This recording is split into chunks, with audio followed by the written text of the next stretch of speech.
UFOs. People claim to see them all the time. Disc-shaped ones, balls of light, motherships. We can picture them from the outside. But what do they look like on the inside? Who has been up there? And what did they see? Join us as we investigate famous alien abductions and the abductees' descriptions of inside UFOs.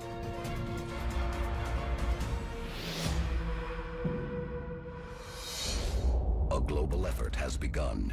Secret files hidden from the public for decades, detailing every UFO account, are now available to the public. We are about to uncover the truth behind these classified documents. Find out what the government doesn't want you to know. Unsealed. Alien Files. Exposing the biggest secret on planet Earth. There is no end to the discussion of UFOs, but no subject is as controversial or riveting as alien abductions.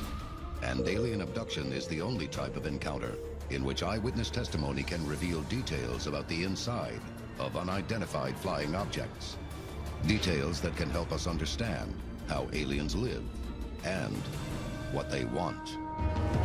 Unsealed case file, the Allagash abductions. Allagash Waterway, Maine, August 20th, 1976. The Allagash abduction is an absolutely fascinating case. This involved 4 men out fishing, 2 brothers and 2 friends. They had had little luck with their catch, so they decided to go out onto the lake in a canoe. The 4 artist friends, including Chuck Rack, make a fire on shore to serve as a beacon for their nighttime fishing. What they don't know is that instead of catching something below, they are about to be caught by something above, something that will ultimately drive their friendships apart. As they were out on the lake, they saw in the sky a bright light, and it got closer and closer. It descended until they saw this huge UFO. The men later estimate the UFO to be 80 feet across. Now, one of them decided to try and signal at it with a flashlight, and the UFO then came closer, and by this time the men were panicking. They decided to try and return to the shore. They were canoeing furiously, but a bright light shone down, and at that point there was a disconnect. Suddenly, the men find themselves back on shore, but something is not right. They had no real memory of what happened, but they next thing found themselves back on the shore. And intriguingly, the fire had burnt down completely. Well, this was not possible. It had been blazing, so the implication was clear. There was lost or missing time. Something had happened to these 4 men. Maybe it had been an hour, maybe longer, and yet they had no conscious memory of it. Missing time is a classic symptom of alien abduction. A lot of times when they recollect an experience like an alien abduction or a UFO sighting, they realize that there's a big chunk of time that they just simply can't account for, and that's what you call missing time. Afterwards, they began to have flashbacks, dreams, nightmares. They went for regression hypnosis, and what emerged was an account that they were taken on board this ship. Hypnosis is still heavily debated among UFO researchers and scientists as a tool to investigate close encounters and buried memories of traumatic experiences. Hypnosis is the process of putting somebody into a very relaxed state. And what that means is they're not only very subjective to maybe memories being implanted in them, but it also kind of brings their walls down if they have memories that they have forgotten. During the Allagash hypnosis sessions, the men begin to recall an intense and vivid encounter with several aliens who allegedly took them aboard a UFO. They saw strange entities, humanoid but clearly not human, and that, again, some medical procedure, which is often so central to these alien abduction experiences, was carried out. But skeptics point out that there are many key similarities to alien abduction that may be the result of autosuggestion. People literally report that they are floated into the craft somehow, often through the solid surfaces, through walls, through ceilings, through the hull of the ships themselves. Often, after that, they find themselves in an enclosed space of some sort. Often this is reported as quite sterile and white in color. Skeptics hold up these common descriptions as reasons to doubt UFO abduction testimony. But if many of the descriptions are all similar, could it also be the truth?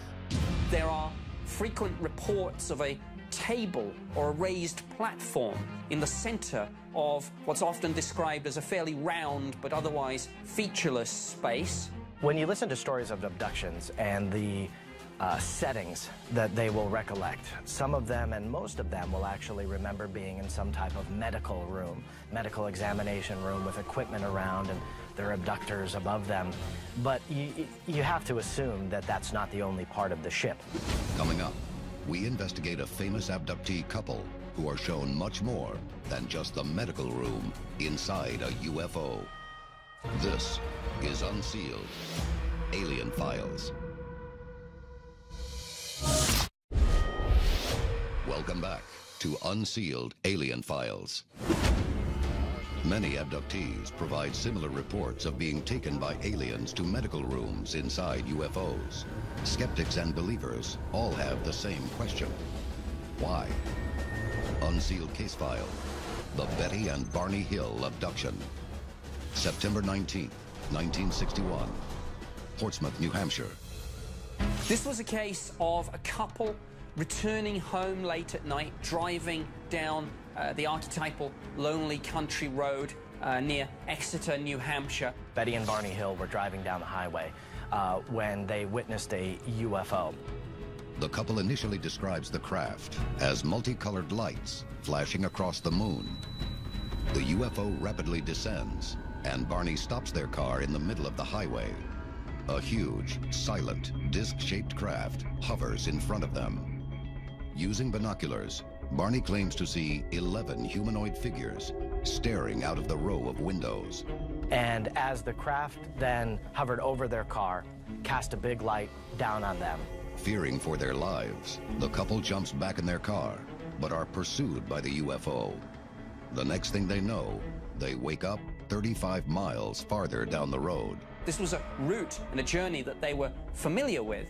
So what happened in that period of so-called missing time? Despite the shared incident, Betty and Barney Hill try to return to normal. And under regression hypnosis, out came an account that it wasn't just a distant sighting of a UFO, but this thing actually landed, and they were forcibly taken onto the craft. Under hypnosis, the Hills recount harrowing stories. The medical examinations, the abductors looming over them, taking bodily fluid and samples. They both recollected this, and you've got to ask, well, what really happened to Betty and Barney Hill? Barney Hill claims the aliens were almost human, and that they took him to a small examination room and placed him on a rectangular table. Firstly, it does appear that a lot of this is quite functional.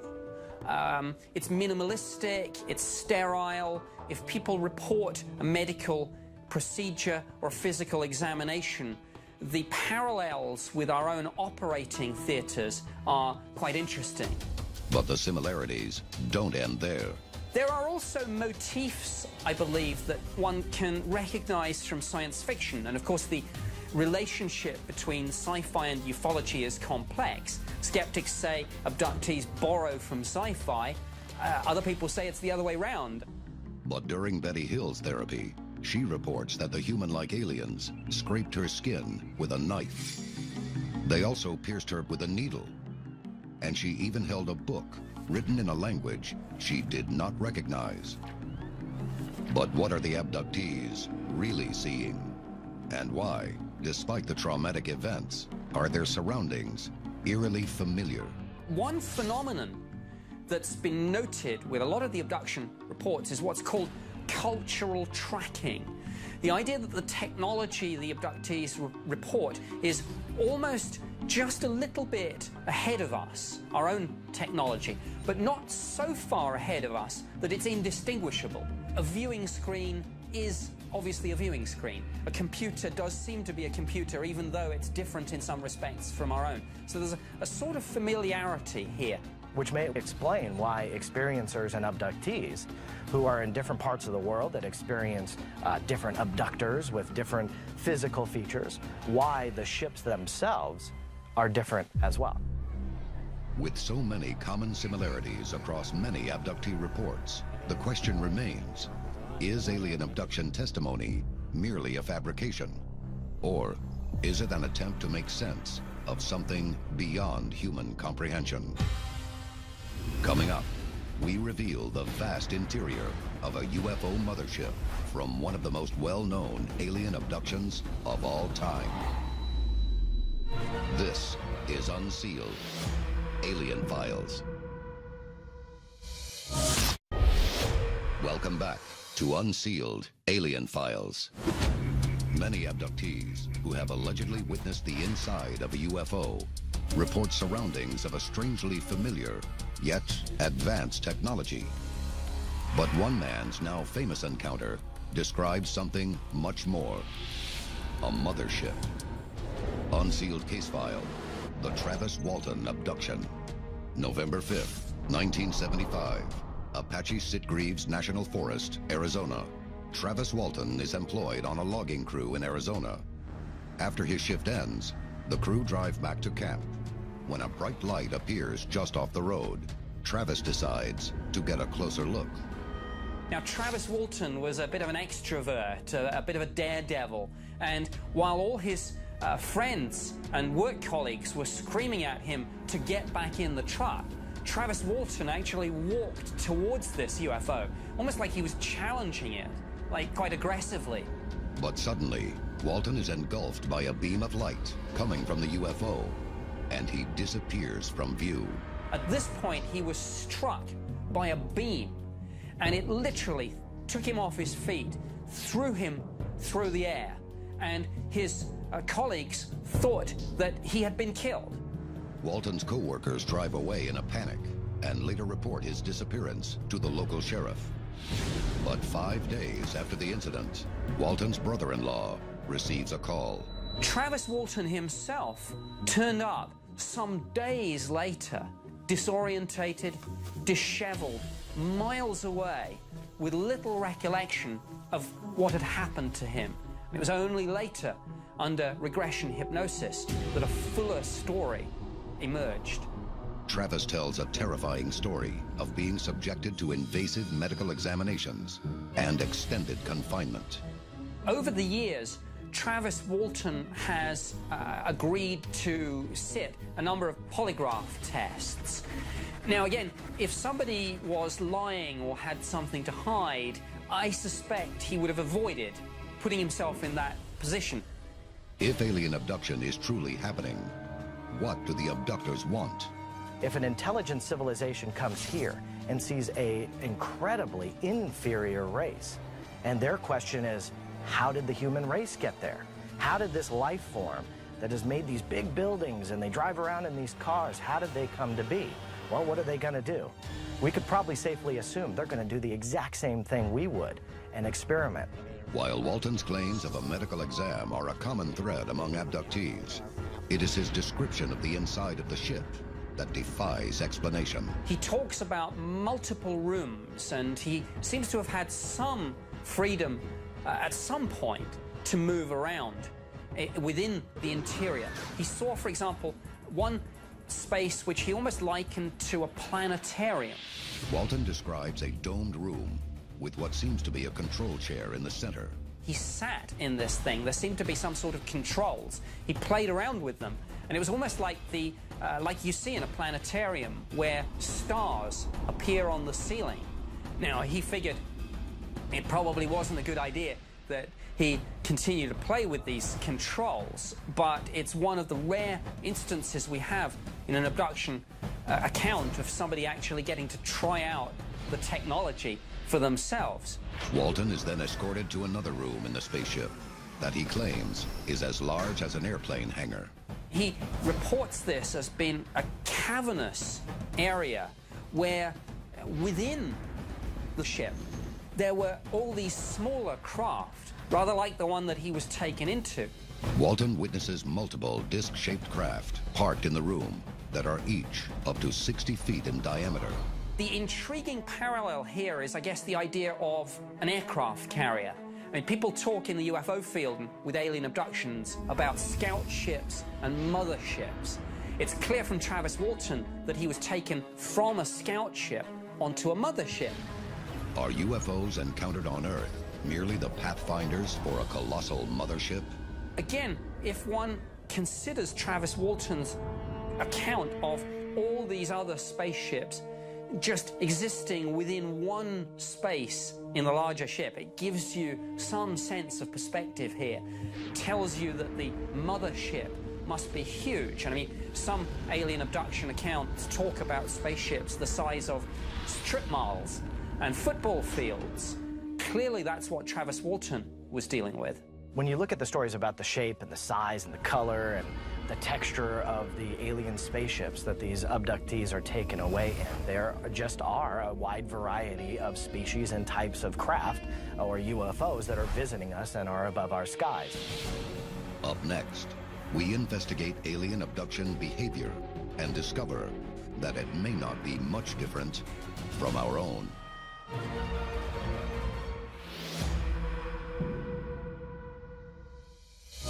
Welcome back to Unsealed, Alien Files. The time to act is now. Tell us your story.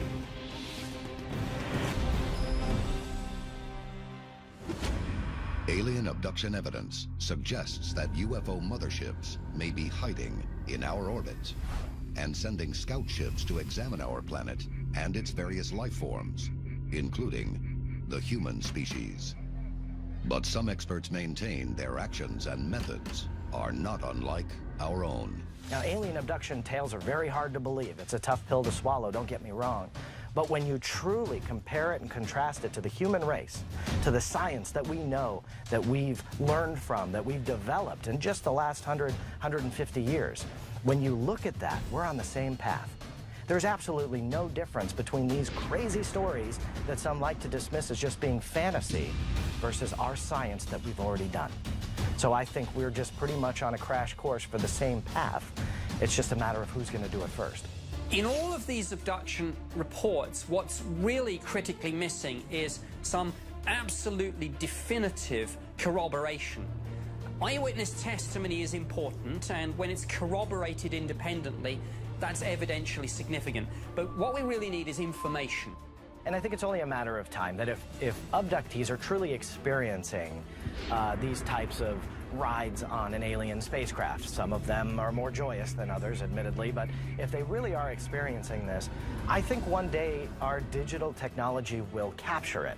The extraterrestrials, if that's what we're dealing with, would only have to slip up once. And an abductee would only have to get lucky once and sneak something off the craft, and it's game over. And I look forward to the day when someone will manage to smuggle some artifact off a spaceship. And when that day comes, abductees may end up being the ones to prove the existence of extraterrestrials once and for all. This is Unsealed, Alien Files, exposing the biggest secret on planet Earth.